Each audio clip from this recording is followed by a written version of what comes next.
Xogħol li jirrikjedi ħafna impenn u dedikazzjoni. Dan huwa x-xogħol tan-nar li l-persuni appassjonati tal-piroteknika jaħdmuh b'mod volontarjat. Xogħol volontarjat fis-sens tattendi kważi kuljum maqbiż ġurnata li ma tiġix għax isek rabta xogħol volontarjat mill-qalb għall-festa u dejjem għaddejjin kuljum. Preparamenti tagħmel xogħol għall-festi oħra l-barra mir-raħal u xogħol għall-festa tiegħek u dejjem għaddejjin pass wara pass.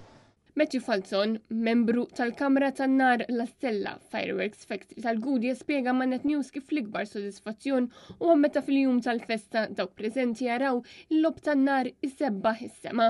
Li jmur kollox sew ma jingeref ħaddik l-importanti ma jweġġa' ħadd jgħaddi kollox biċ-ċilġejtu u mbagħad fil-qofol il-ġimgħa dieħla tal-festu tieħu pjaċir tgħid li x-xogħol ikun mar tajjeb u ħadd ma weġġa' u tgħid tieħu pjaċir tgħid tagħmel sena xogħol kulħadd ħadd pjaċir biha u tajt spettaklu għan-nies ukoll. Il-lob tan-nar kemm dak tal-art kif ukoll tal-ajru huwa parti integrali mill-Festa Maltija li hija rikonoxxuta uffiċjalment bħala wirt intangibbli tal-umanità mill-UNESCO. Matthew Falzon spjegalna li ilu jaħdem il-piroteknika għal madwar 10 snin, fejn fil-bidu beda jaħdem il-lob tan-nar tal-art li huwa xogħol li jinkludi iktar mekkaniżmu, ħadid u anka inġinerija. Sakemm pass beda wkoll jaħdem fuq l-iskrataġġ u l-kartun fost oħrajn.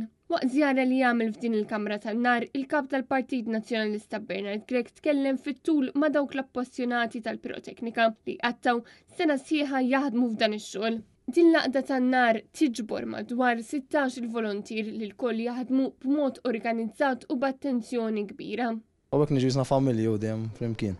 Il-Kamra tan-Nar La Stella hija għaqda antika li ilha mwaqfa għal ħafna snin, però fl-1988 kienet inħasset il-ħtieġa li dilettanti jixtru medda ta' art ikbar sabiex jitnaqqas il-periklu waqt il-ħidma. Fl-2022 inbena wkoll it-tieni maħżen biex ikunu jistgħu jaħżnu x-xogħol tan-nar tal-art li jkun diġà nħadem dejjem biex jiġi evitat il-periklu.